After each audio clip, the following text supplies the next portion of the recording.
কয়েকদিন আগেই ওয়ানডে থেকে অবসর নেন মুশফিকুর রহিম। এরপর বুধবার ওয়ানডেকে বিদায় বললেন আরেক অভিজ্ঞ মাহমুদুল্লাহ রিয়াদ। ফলে দুজনের কাউকেই জাতীয় দলের জার্সিতে আর দেখা যাবে না সাদা বলের এই ফরম্যাটে। দীর্ঘ 15 বছরের বেশি সময় বাংলাদেশকে সার্ভিস দিয়ে গেছেন মুশফিক মাহমুদুল্লাহ, কিন্তু বিদায় হয়নি মনের মতো। দুজনেই অবসরের সিদ্ধান্ত জানিয়েছেন ফেসবুকের মাধ্যমে। এত বছর ক্রিকেট খেলার পর এভাবে বিদায় নেওয়াটা কতটুকু সমীচীন সেটা নিয়ে আলোচনা হতেই পারে। জাতীয় দলের সাবেক অধিনায়ক খালেদ মাসুদ পাইলট মনে করেন ক্রিকেটারদের অবসর নেওয়ার স্বাধীনতা রয়েছে, ফেসবুকে অবসর নেওয়ার বিষয়টি মোটেও কাম্য নয়। আমার কাছে মনে হয় ফেসবুকে কেন যে কোনো জায়গায় একটা খেলোয়াড় তার নিজস্ব স্বাধীনতা আছে, রিটায়ারমেন্ট অ্যানাউন্স করতেই পারে, বাট আমার কাছে এই কালচারটা আসলে ভালো লাগে নাই বা কখনো আমি ভালো মনে করি না। বিকজ হচ্ছে যে একটা প্লেয়ার যখন লম্বা সময় সার্ভিস দিবে, লম্বা সময় জব করবে একটা জায়গায়, সেই কোম্পানির কাছ থেকে কিন্তু মানুষ কিছু আশা করে।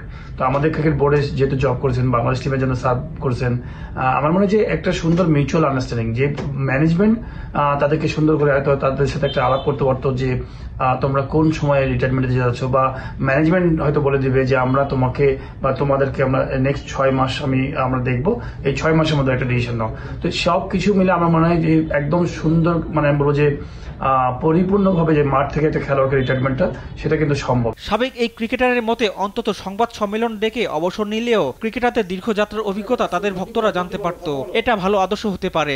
আমার কাছে মনে হয় যে সাংবাদিক সম্মেলন করে যদি রিটায়ারমেন্টটা দেওয়া যায় খুবই ভালো হয়। কারণটা হচ্ছে যে একটা খেলোয়াড়ের দীর্ঘ জীবনের তার যে বিভিন্ন রকম কথা থেকে, মানে কিছু কিছু থাকে মনের কথা, যেগুলো মানুষ হয়তো জানতে চায়, মানুষের তাদেরকে যেহেতু প্রচুর সাপোর্ট দিয়ে গেছেন, তো মানুষের অনেক কিছু জানবার থাকে, সাংবাদিকদের মাধ্যমে মানুষের কাছে কনভে করা জিনিসগুলো খুবই ইম্পর্টেন্ট হয়ে থাকে।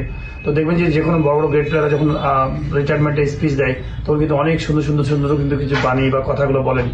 আমি মনে করছিলাম যে হয়তো আমাদের খেলোয়াড়রা অবশ্যই হয়তো তারা তাদের ভালো মন্দ সবকিছু বিবেচনা করে মিডিয়ার সামনে যদি সুন্দরভাবে প্রেস কনফারেন্সের মাধ্যমে যদি গোটা বাংলাদেশের মানুষকে যদি বলতে পারতো তাহলে খুবই ভালো হতো। অবসরের পর অভিজ্ঞ ক্রিকেটারদের মেধা কাজে লাগানোর চর্চা নেই ক্রিকেট বোর্ডের। পাইলট মনে করেন বোর্ডের উচিত মুশফিক, রিয়াদ, তামিমদের অভিজ্ঞতা দেশের ক্রিকেটে কাজে লাগানো। আমার মানে প্রত্যেকটা সিনিয়র খেলোয়াড় যারা বিশেষ করে লম্বা সময় ক্রিকেট ক্যারিয়ার ছিল, মুশফিক, রহিম, মাহমুদুল্লাহ, তামিম, সাকিব, প্রত্যেককেই আমার মনে হয় যে ক্রিকেটের ভবিষ্যৎ পরিকল্পনায় নিয়োগ করা উচিত।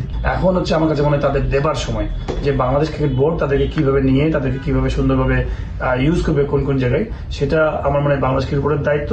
সাথে তাদেরও আমি মনে করি এগিয়ে আসা উচিত যে ভবিষ্যৎ বাংলাদেশকে একসাথে যেন সামনের দিকে নিয়ে যেতে পারে। দেশের ক্রিকেট থেকে সাদা বলে পঞ্চপাণ্ডবের অধ্যায় সমাপ্তি, এদের অভাব পূরণে বোর্ডের এখন থেকেই নজর দেওয়া উচিত, মত সাবেক এই অধিনায়কের। রিফাত আঞ্জুম, দেশ টিভি, ঢাকা।